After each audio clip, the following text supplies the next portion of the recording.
And 7 Spanish angels took another angel home. Hey, I'm Willie Nelson, and you're watching Hemp Rock TV.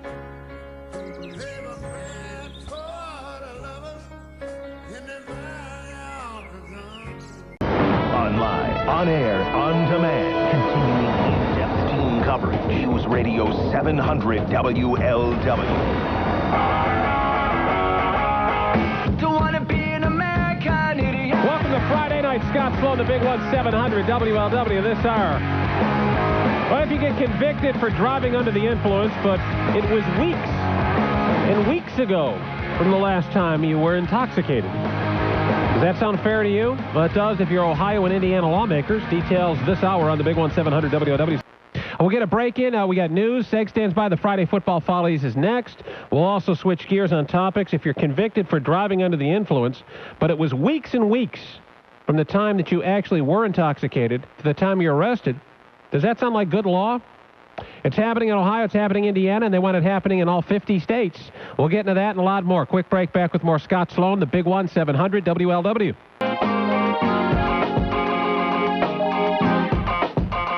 This is the big one, 700 WLW. Sloan, you roll until midnight tonight. It's Friday night. Got the Hemptress in the studio. And Davis is here, and we'll get to that momentarily on the big one. Quick break, and back with my guest in studio, the Happy Hemptress and Company. And this new DUID law, driving under the influence of drugs. For most of us, it really doesn't have an impact, but maybe, just maybe, on occasion, you like to burn one.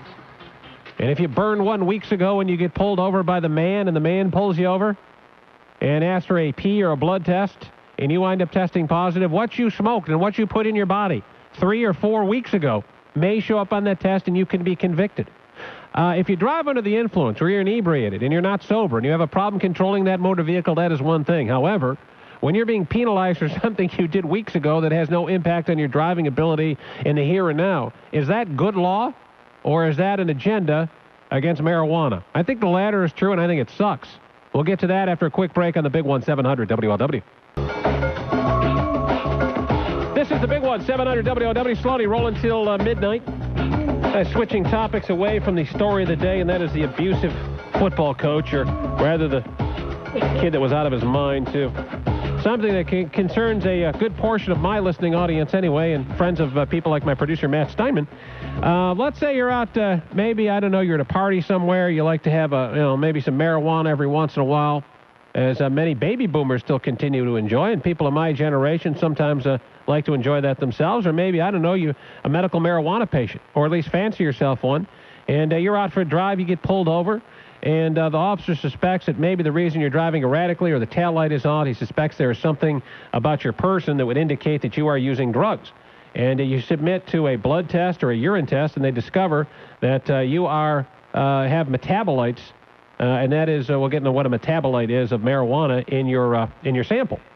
And as a result of that, you could wind up losing your license. You could wind up going to jail and facing fines, penalties, court costs, and not driving because of what you did, not hours before you drove, not minutes before you drove, but rather what you may have done days or possibly weeks before you got behind that vehicle. Now, we know that when you have a drink, much like you smoke or you use marijuana, the effects last for, at the most, some hours. The effects don't last for days. They certainly don't last for weeks.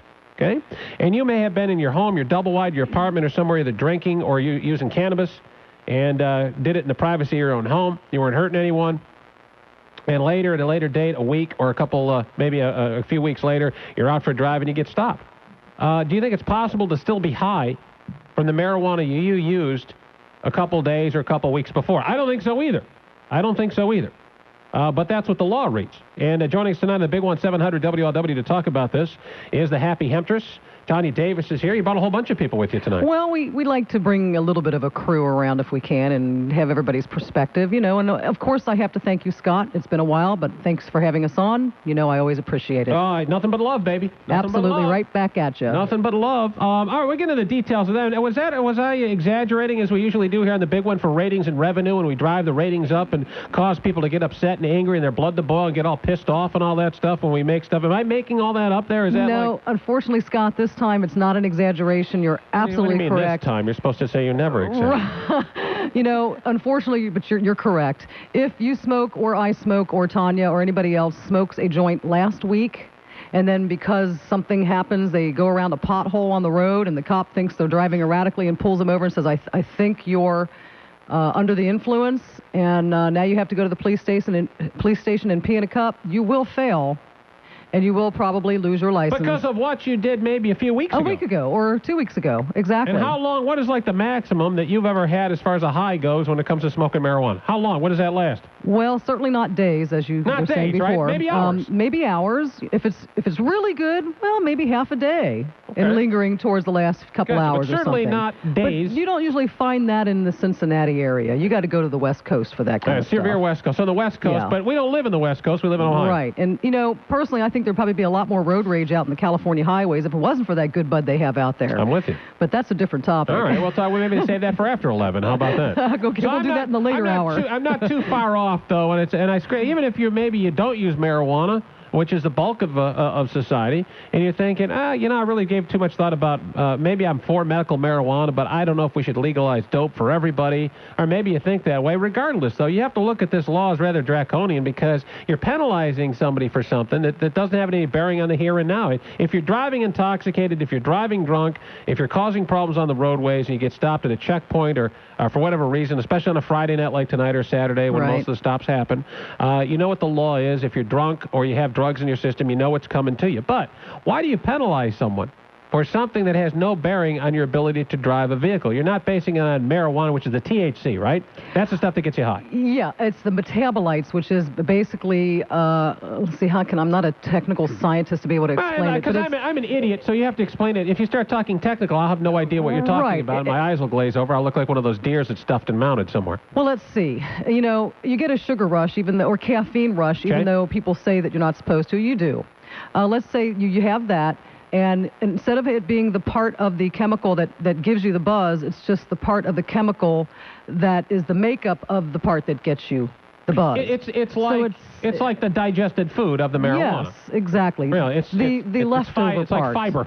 The leftover your part. body doesn't use fiber. Your body excretes fiber. You don't use the fiber. Exactly. Gotcha. The fiber doesn't make you. It has no calories and has no nutritional value. Now, you know, there's some scientific stuff coming out that suggests that the reason why it stores is because there's still medical value for the body left in those metabolites, and the body stores it and uses it throughout until it gets a replenishment of it. Now, an example of some of those scientific findings that they're bringing out, let's mention, of course, that in the last month or so, there's a report that came out of some scientists out in California have discovered that marijuana, when used, can actually stop Alzheimer's. It can slow it down. I saw that story, yeah. Now, that's true. That's great research. They say that this is a new thing, but actually this study's been going on for 2 or 3 years now, and they were already seeing these results a year or two ago, and this is the final findings of this, that it is indeed something that can retard the process and the progression of Alzheimer's. So, you know, they say that we forget because of pot. Well, you know, it may make you remember. When we're old, we'll be the only people remembering the drug war after it's over. Yeah, you know, I want to get into the topic of the driving, the DUID law in just a second, but you brought up the medical issue, and Tanya's here with you, and she's doing the role. I want to talk about that. But I had a little post on my website about that for more information. But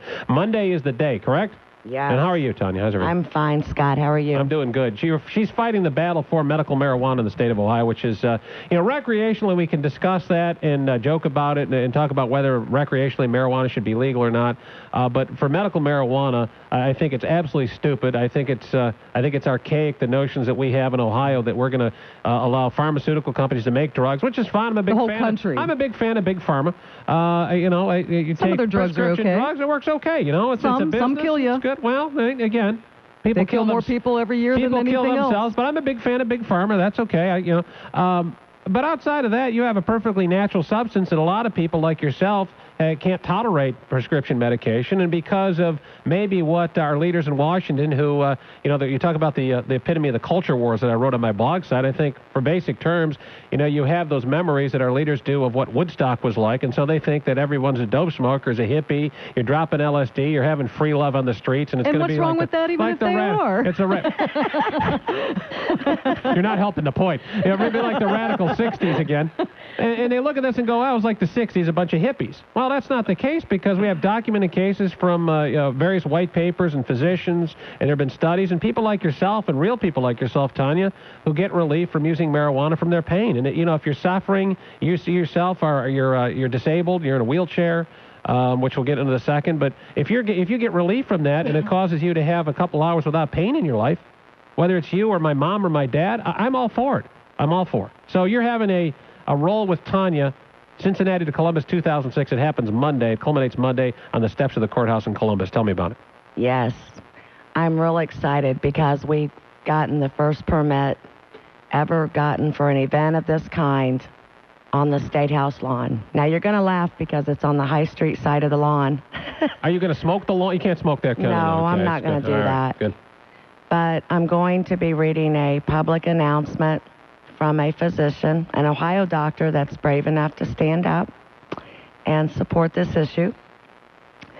I have new legislation that I'm really reaching out to the legislators, the congressional candidates, the senator candidates, the governor candidates, trying to get some sponsors and co-sponsors for legislation that will remove folks like me from the drug war. Now, I'm sure that you've also addressed these politicians. We're heading into a very brutal, critical, and ugly election here in midterm 2006, about 3 weeks away. How receptive have any of those candidates been to your Behind message? closed doors or at functions, they're very supportive. But where it matters, how supportive are they?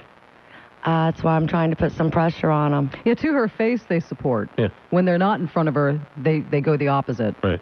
Because they are politicians. Yes. Ultimately. Or just and they corrupt. look at the Politicians are not. Well, what they'll do is, and maybe it's a form of corruption, they'll look at the poll numbers, they'll see who the voters are. If you go and say I'm for medical marijuana, I'm going to upset the Christian right. The Christian right will turn out against you, and you'll look at you as some sort of radical hippie, that's and that's unfortunate. It's not true. No, really, the Christian right is. That's not true. I would think that would be there are the many religious groups that are for medical that marijuana. have supported Really? compassion. Are they mainstream conservative Christians? Presbyterian. I was going to say Really? Presbyterian. Church of God. What about Catholics?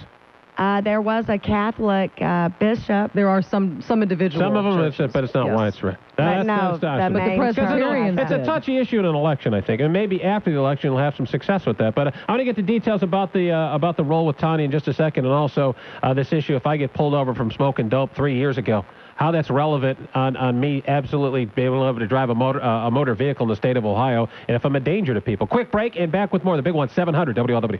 From the John Morrell-sponsored 700 WLW studios. This is the big one, 700 WLW. Scott Sloan rolling till midnight. We'll work your calls in after news at the top of the hour. We have all sorts of breaking stuff going on at 513-749-7000, pound 700 singular wireless, and 1-800 the big one. And that is the issue of driving under the influence of drugs. I'll put a shout out for maybe somebody who is I don't know, that deals with doing blood tests, maybe a doctor or a nurse or someone along those lines that may know exactly what this law means and how long this stuff stays in your system. And kind of like drinking and driving, if I have 2 beers in an hour and I weigh 150 pounds, I'm going to be drunk. Well, what is that, 1 joint 3 years ago? I mean, what does that translate to the average human being, and what is that going to do for me when it comes to getting pulled over and having this new test in the state of Ohio? But we also had a case today where the guy out west, the elderly man, mowed down 70 people in a crowd doing 60 miles an hour because he confused the brake with the gas. And we have demented drivers driving around, and that's only going to get worse as baby boomers age. You mean to tell me we're doing nothing to stop the elderly drivers on the road that are causing people to die, causing various serious accidents, and we ignore them and look the other way? But when it comes to someone having some marijuana, maybe like Tonya, because she suffers from chronic pain and illness, that if something happens to her, she's at fault, even though she's not high at the time. Where the hell are our priorities? Where are the people who want to keep our roadways safe? And why aren't they involved in this whole stupid process? We'll get to that after news on the home of the best Bengals coverage, 700 WLW Cincinnati. Online, on air, on demand, continuing in-depth team coverage. News Radio 700 WLW. Don't wanna be an American idiot. Welcome to Friday. I'm Scott Sloan. This is the big one, 700 WLW. A kind of lighter but serious topic because it involves smoking dope, but it also involves the law. And I'm irate over this. I'm angered by this. You may be an occasional dope user, maybe not at all. Maybe you use it because you have glaucoma or some sort of serious medical malady or something along those lines. And Ohio now has a law, and even Indiana is actually even tougher about this, which we'll get into momentarily with the happy Hemptress and my other guest in studio tonight on the Big One 700 WLW, is that, as you know, you can't, if you use alcohol or maybe marijuana, the most you can stay high is probably, I don't know, maybe a few hours, tops. Certainly not days, certainly not weeks. But the metabolites, and that is the undigested fiber-like bits of the marijuana will stay in your blood. It'll stay in your urine for the period, depending on how much body fat you have, for a period of possibly weeks. Certainly longer than days, but maybe a couple weeks, all the way up to a month or more. And so let's say that back in the early, mid-September, you had a marijuana cigarette. You're at a party or something. Somebody's passing, you said, okay, I'll have it. Well, here it is now, October. That is actually still in your blood. Now, a normal person would say, well, of course you're not under the influence, but if you're stopped in Ohio, you're stopped in Indiana. And 11 other states. In 11 other states, and you submit to a blood or urine test, and they discover the metabolites in there from what you did weeks ago, you will now still be charged as driving under the influence. And that law makes no sense to me whatsoever. On the same day, mind you, where we have an 89-year-old man in Los Angeles found guilty of killing 10 people in a farmer's market in July of 2003. Remember this high-profile story? The guy was 89. He's driving. He confused his accelerator with his brake pedal. He freaked out. He drove 300 yards at 60 miles an hour, and when he was done, 10 people were killed, 70 people plus were injured as he drove through that farmer's market. And we have case after case here in the tri-state. The woman going through the front of the bank. Earlier this week, an 86-year-old woman crashing through the front of a window in Arkansas, killing some people in a grocery store. New Jersey had one at a strip mall 2 weeks ago, where an 84-year-old woman drove through killed a shopper, drove through a window, and killed a couple people there. And it's because of the diseases of old age, like Alzheimer's and dementia and the like, that cause some problems with people who are elderly. And we have no process to test those people, which seem to me to be more dangerous on the roadways as our population continues to degrade. The baby boomers are aging. They say that 1 in 4 seniors in the next 10 years are going to suffer from some sort of a dementia, which is very disturbing, because they'll still be driving.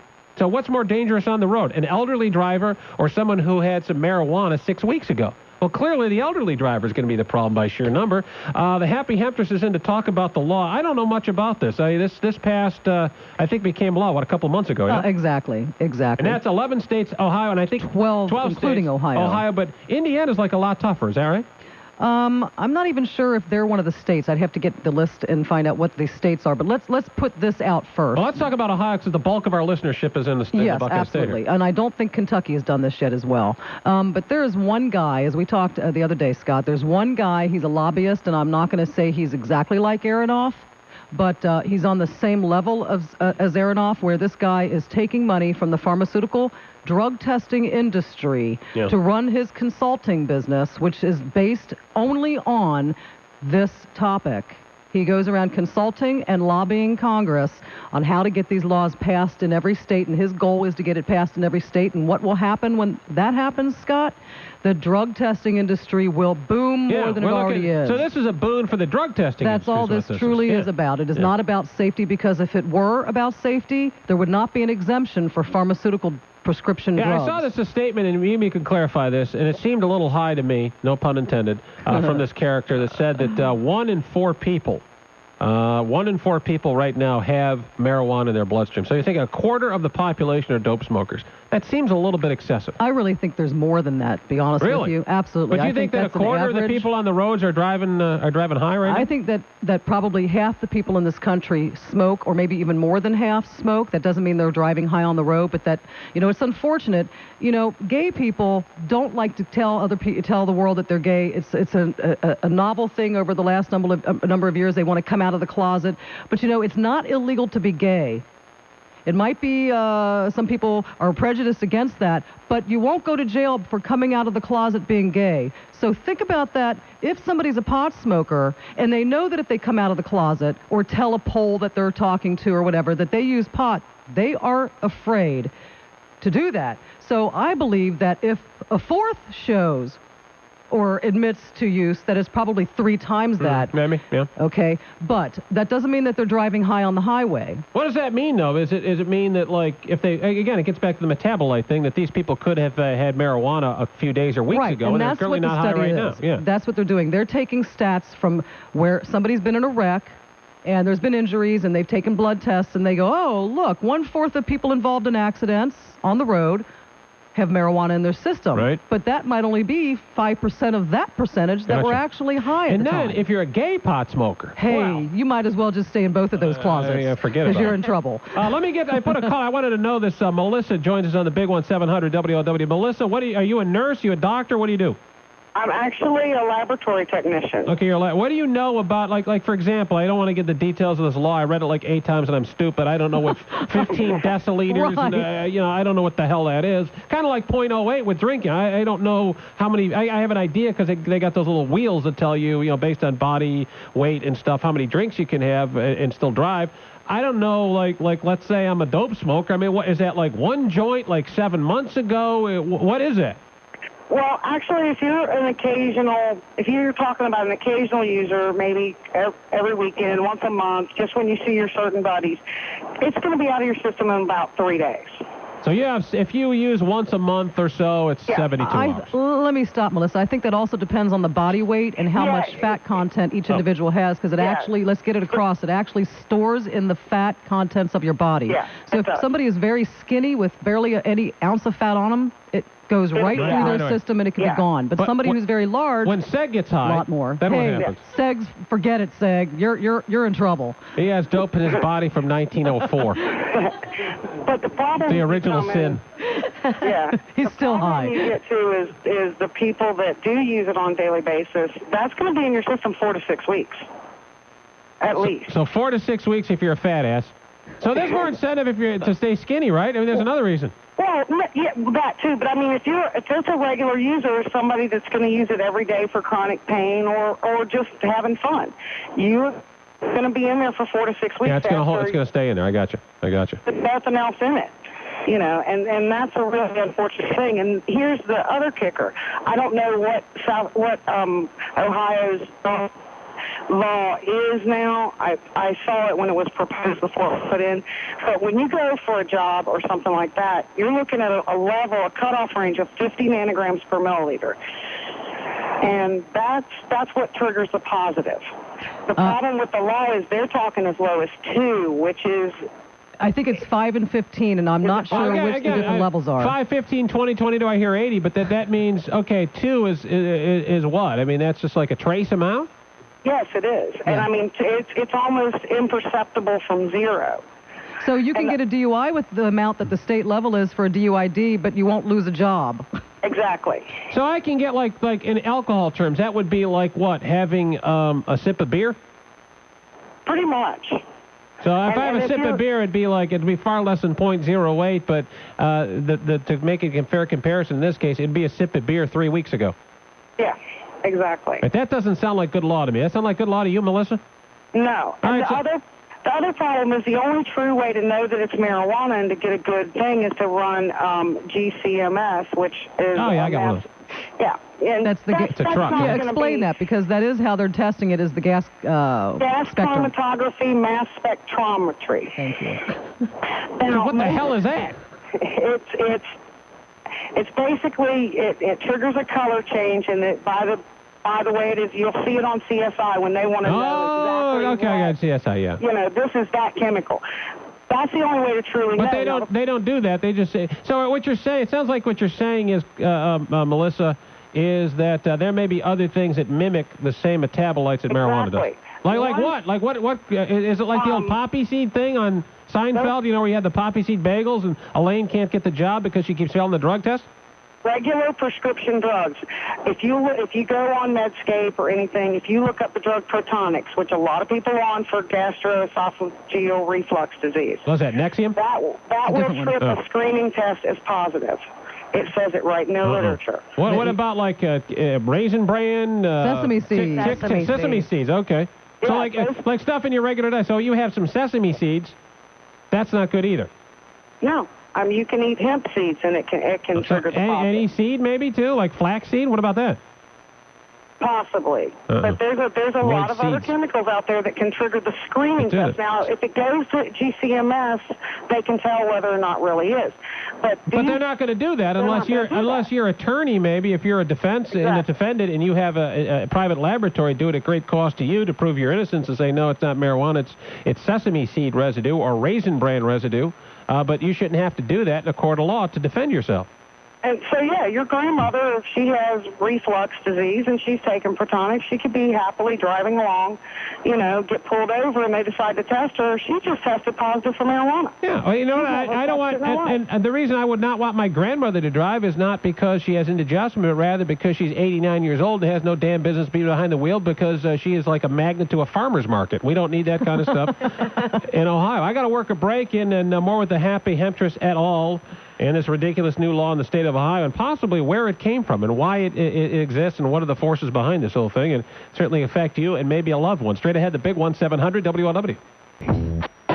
This is the big one, 700 WLW. Sloan rolling till midnight at 513-749-7000 pound, 700 Singular Wireless. And toll-free 1-800-THE-BIG ONE. I mentioned that thing with the 89-year-old man killing 10 in the farmer's market. He's looking at years and years in the joint, as well he should.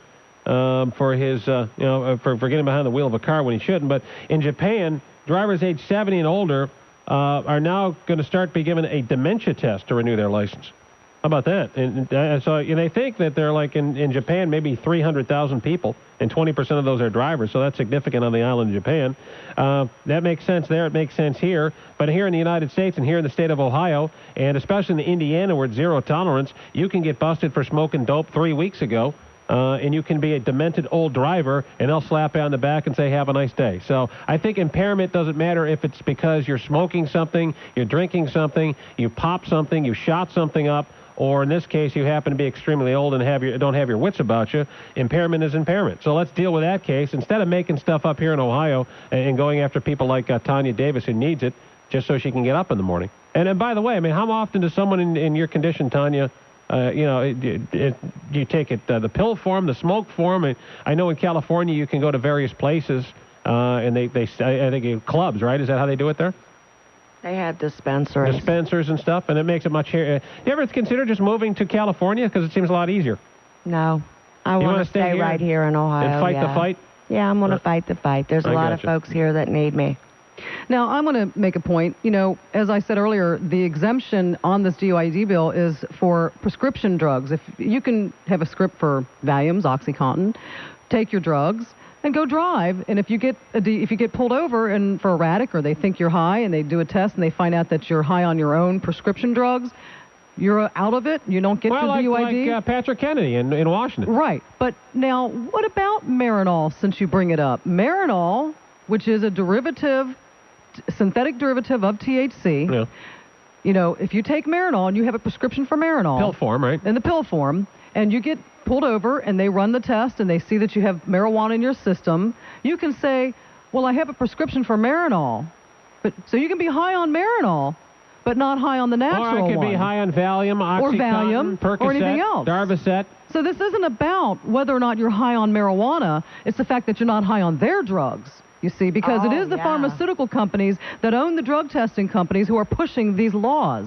Well, but see, you bring this point up before, and my counter is that money will flow to the top. In that, if there is a lot of money to be made in the industry by selling marijuana in cigarette form, with the pharmaceutical companies, it'd be licensed by the feds to distribute that because it would be a regulated drug, and I'd have to go to my Kroger pharmacy to get my marijuana if I'm Tonya. So what happens? Well, yeah, but what happens is the pharmaceuticals say, hey, here's a whole other avenue, a new drug, and a brand new revenue stream that's going to increase our profits and drive our shareholder value up.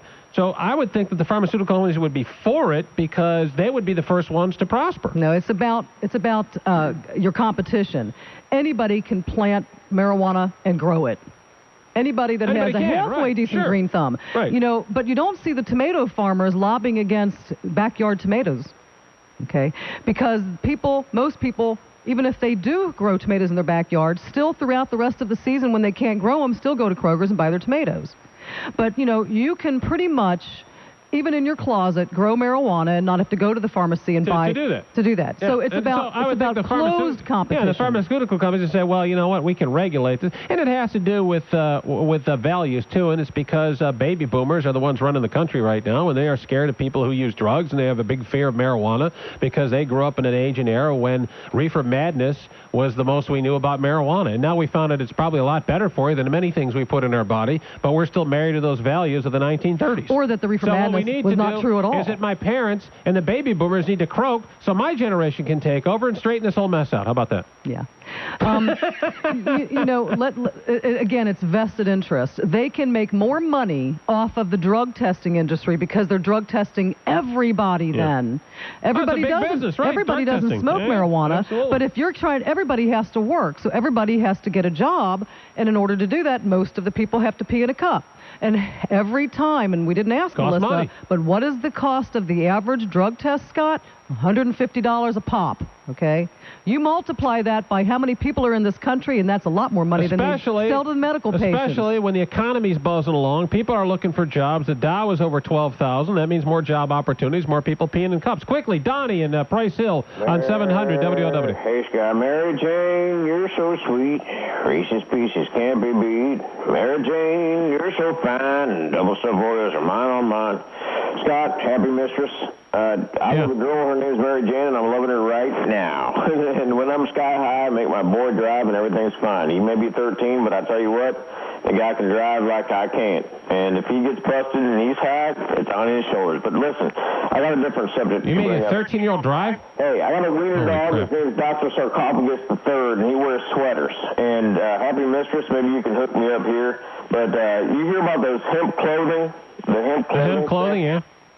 Well, what do you think about designing? I got a bad back, and I take Vicodin for my back pain. I'm on disability, and I wanted to design a dog clothing line made out of hemp. Have you heard of anything like that? And if you haven't, what can we do, and where can I talk to you?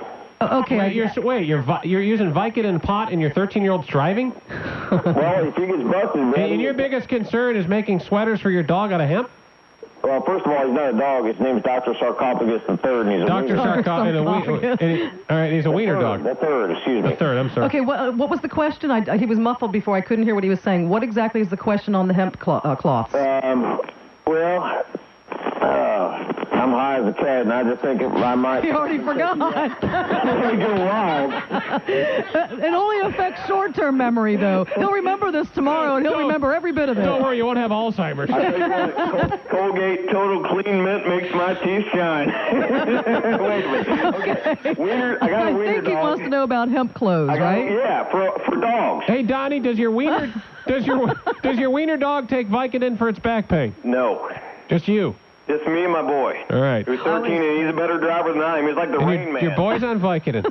Yeah. But, hey, they're giving kids all kinds of drugs. Let's talk about that. Let's talk about Dr. Sarcophagus and his line of clothing made of hemp for dogs. Happy Hemptress. Have you heard of that line of clothing for dogs made out of hemp? I'm thinking that there might be something on the internet that you could probably do a search for. I don't know specifically. I know that a lot of people make dog collars and things of that nature. No. I'm not talking about collars. I'm talking about sweaters that say #1 fan or Highway 42. Yeah, I understand. I'm just trying to think. I'm not Nobody sure. drives for free. I got you. I got to get to news here. I'm not quite sure. You could probably go to call Hemptations. Jackets. If you call Hemptations over in O'Brienville, they can probably hook you up. Dr. Sarcophagus III. News and more to follow on the other side. Seg Friday Football Folly 700 WLW.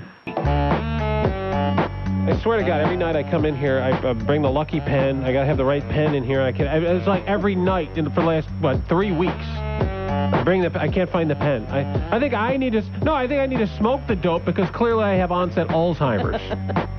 That's what I need. It's Sloan on the big one, 700 WLW. Seg will be in with the Friday Football Follies. Momentarily, we get you updated on all the scores and all the highlights and all the action from around the tri-state, the games of concern, and the Friday Football Follies with Seg. Seconds away on the big one, 700 WLW. We're talking about this ridiculous DUID law in the state of Ohio, and even worse in the state of Indiana. Federally, they're saying that they actually want to increase this, right? Isn't there federal, I don't know if there's legislation pending, but certainly the funding is behind this thing, and they want to make sure that the laws are zero tolerance in all 50 states. Absolutely, and that is, again, this Walsh guy that has his own consulting business. He is also the same guy that is pushing this through the federal Congress. And so at some point in time, it's going to be every state. And if they can, they will force through revoking road tax money to the states to force them. With the highway tax bill, so they'll do this. Same way they did with the DUI bills. That's exactly right. Now, speaking of which, though, here in Cincinnati, we had recently, as you know, the marijuana law that was passed, and I haven't seen any numbers. I tried to find some numbers because they said that crime is we have people coming from Kentucky to smoke their dope in the streets of Cincinnati. I've got the stats from 05 on that, Scott. So who was right? Did we need the law? Because I didn't think we needed it. No. In 05, in the city of Cincinnati alone, there were 5,500 arrests for marijuana possession. Of those numbers, 97% of them were from the state of Ohio.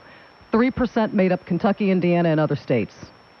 And Cecil Thomas claimed that all these people from Indiana, Kentucky were flooding over the Rhine in the downtown area. 3% of the 100 was out of state completely. I wonder how many of the Operation Vortex arrests involved people just, getting some marijuana. Most of it had to do with violent crime and very hard drugs. They used that as the excuse to put it on the backs of the pot smoker, and they are arresting people. It came back within 2 months. One of my own volunteers was arrested picking up a friend to drive him to work, and they both got arrested, had to be bailed out for $70, and they were both given a $250 fine. Now, one of them, the judge wanted to put him on probation, and the lawyer fought it. And that's what I said at the time. All they really want to do is put everybody on probation, and then once you fail your drug test, they've got you. Yeah. And then they can put you in jail. And I'm holding in my hand the November 12th, or the issue 12 ballot about the new jail.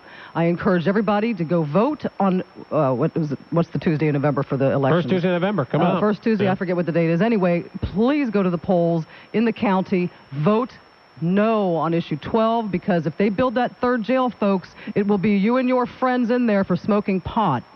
And I also want you to call 513-352-3246 every chance you get.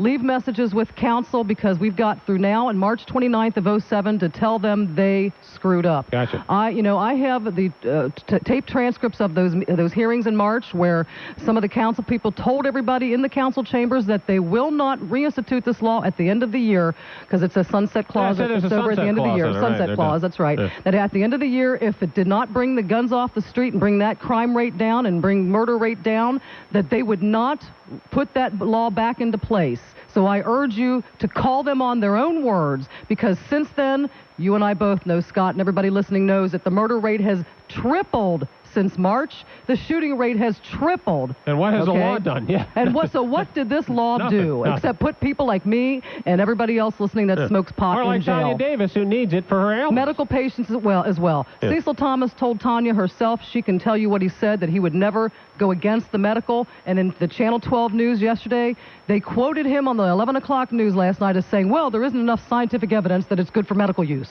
That was yesterday. Wow. I have to tell me this to your face. Yeah, he just told me at a function. You said earlier that all these state politicians, gubernatorial candidates, senatorial candidates, etc., are telling you behind closed doors or when you're one-on-one that medical marijuana is a good thing, but then in public they're against it. Exactly. They're scared, and that... Have you ever cornered one of them on it, Tonya, and said, okay, you tell me one thing when we talk, and then publicly you're saying something totally different. Why is that? Has anyone ever told you why exactly? They're scared. They think it's political suicide. They think that they're going to lose something like their jobs. Well, as I believe that the reason politicians largely get into politics is for the good benefits. Well, I think they all need to take their own drug test that they're refusing to take. If they're going to force me to take a test, then they need to take a test, too. Yeah. All right, again, quickly, Tonya, I want to mention this before Seg comes and does Friday Football Follies. You have the Roll of Tonya event again. That's Monday at the State House. For the first time, you have a permit on High Street, on the lawn. Yes. Isn't it amazing? It's on High Street. It's on High Street. How about that? And, it's a confluence of events. And you're expecting what? People are going to come up, and you want what specifically for this? I'm taking this to you, the people. We really need to get you at the State House to make a statement. I can't do this without you. And I really need the legislators and the bill makers and anyone that's involved to show up and support, because we can take this back. We can, if we're compassionate, if the governor candidates are compassionate, like they say, then they need to at least remove me from the drug war and remove patients like me. Give your website out real quick, Tonya. mmjactionnetwork.com. Well, if you go to my website at 700WLW.com, I got a link up there, actually. Under the blog, click on Tonya. It's Tonya Davis, and it'll take you right to your site. Yeah, thank you, Scott. Hey, not a problem. I just really want everyone to stand up for me, man. Well, that's the thing. Tonya and is themselves. She's in a wheelchair, and we don't have time to get into the medical reasons, but Tonya lives in pain all day, and the story is very sad. And the only thing that really relieves her pain is the medical marijuana. And Either that or I'll be drooling in a corner and I don't need that because I'm not She won't feel no pain, I'm not even allowed to have like food in the studio. I can't have you drooling in the corner. Okay. So we'll have to ask you to leave. Daryl Parks will be very mad. Seg stands by with sports momentarily. Friday Football Follies on the Big One 700 WLW. This is the Big One 700 WLW. Bubba Bo is in the house. That can mean only one thing. America's Trucking Network is fun. About 10 minutes away, we get a news update. We have more shootings in Cincinnati, news you need to know, and so much more. Coming up Monday night, a little pre-promotion here. Monday on the show, Bruce Springsteen. How about that? Oh, wow. That'll be big. Monday at 9 o'clock following Bengal Sports Talk on a Big One 700 WLW. Just kind of like a little playing in town somewhere? Oh, we'll have him in the studio playing some songs. He's not. Is he playing anywhere like at the? I don't think so. No, they got a new book coming out. Actually, it's a biography about Bruce Springsteen. We'll talk about that, which is I really. didn't think I heard about a concert. Which is really cool. Actually. So again, we have the rally coming up Monday with Tonya at the State House. Yes, from 11 o'clock in the morning till 2 p.m. We're going to have some awesome speakers, and that reminds me. Thank you for giving me this time on your show. Glad to do it. Because I want to thank the National Organization of Women. I want to thank the Women's Organization for National Prohibition Reform. WNPR. WONPR. Journey for Justice. I mean, there are just North Ohio Normal. There are just so many folks that have stepped up to support me in this issue. We also have to give a shout out to the Ohio Patient Network. What is their website? OhioPatient.net. Okay. Let me give a real quick history of the Journey for Justice, Scott. The Journey for Justice, which is medical marijuana patients that take a journey wherever they start and end up at a destination, was a brainchild of a former friend of mine. Well, he's still my friend. Unfortunately, he's no longer with us. His name is Daniel Asbury. He was a quadriplegic for about 25 years up in Toledo, and medical marijuana was the only medicine that helped him with spasms. And I also have to add the hemp balm that was formerly made from the Ohio Hempery, which was a hemp oil-based salve, was the only salve that helped him with his bed sores, Scott. The last year that this man was alive, they disappeared due to the hemp salve. Everything else did not heal his bed sores. So not only But they kept telling him they'll take the over-the-counter, the prescription meds, and they didn't do anything for him. He just stopped many years ago. He smoked it for medical and used the hemp salve, which is the oil base, not the cannabis. I mean, not the THC part of the plant, just the oil part, which is nutritional and medicinal. And you can burn it in your diesel truck, by the way. That is what helped him. We lost him about 2 months ago, almost, maybe a month and a half now. And the Journey for Justice 8, the role with Tonya, is dedicated to Daniel, but this was his brainchild. The first Journey for Justice was 1997 with Daniel and Kaylee and a bunch of other people. And then Ken Locke, who was sitting next to Tonya, he did Journey number 7. And you rode, where did you come from, Florida to California on your bike? Started at Folly Beach, South Carolina. South Carolina. How far is that? I did over 3,200 miles on my bicycle. On his bicycle. The same tires? You have to change? How's that work? Change tires. I got 2,300 miles out of my rear tire and then I put a new tire on. You're like Lance Armstrong over here. That's pretty good. Of the medical community, exactly. Yeah. So this is not just something that has just started. This is in its many years now. Well, going on 10 years of these are going on. So let me ask you something. 9 years of this, the journey and all, in the advocacy for medical marijuana. Yes. Do you feel you're making progress? The best progress is out in California, except that the DEA keeps spanking and shutting down clubs that are are working under state law. So maybe there's some inroads, but at the same time, progress is extremely slow. They are putting the squeeze, Scott. Do you think in 10 years you feel like you're changing public opinion at least? Because that's what definitely starts. Public opinion. In the 90s, it was 50%. Now, as you know, with the Channel 12 poll yesterday, 6,700 people voted for the Channel 12 poll yesterday. Right. 88% people voted in favor. Now, very quickly, I have to get this in because if they we got like a couple minutes here. If you do a search for Ed Rosenthal, now I think you know of the story where a couple of years ago he was found guilty by the feds. They weren't allowed to put in his medical information. Within days of the jury finding him guilty, they saw that he was really doing it under medical law in California, and they petitioned the judge to overturn it, and the judge gave him time served 1 day. And then there's lawsuits about this and appeals. He won his appeal, I believe, in the Ninth Circuit in San Francisco, and now the feds have filed against him again, more indictments again. This is Ask Ed, formerly of High Times Magazine. He grows for medical out in California, and he is a major case that's now going to the Supreme Court again. Okay, along with another case that has already gone and was knocked down, I think you know. So please do a search for Ed Rosenthal. Support him. More information. I'll put it. I'll try to get a link for Ed up on my website this too. In the last week and a half, for more they've information. indicted him and his friends again. Let me get a quick call in, and we'll make it Rod in Springfield on 700 WLW before we wrap up. Rod, you're on. Go ahead. Thanks a lot. I just had a couple quick questions. Is this law in effect now, and is it for the whole state of Ohio? Yeah, it's in effect. They wrote it, I think, in April, and yes. then by July, September, I think. August, September, it took effect. Yeah, it took effect. And is it still like a DWI? In other words, if you refuse this test, yes. do you lose your license for a year? Yes, for 1 year. Now, that's ridiculous. If you want to, you can contact me through hemprock.com or 513-684-HEMP at the hemp line, and I can give you a place to go to get all that information so you can let your friends know. All right, I appreciate it, and good luck to that lady there. I really bleed for her, and I hope she does everything she can do possible. Thank you. Out for her. Thank you. Good luck, Ron. All right, so Thank you. Safe. Yeah, it troubles me as I've talked about elderly driving, and my folks are getting up there in age.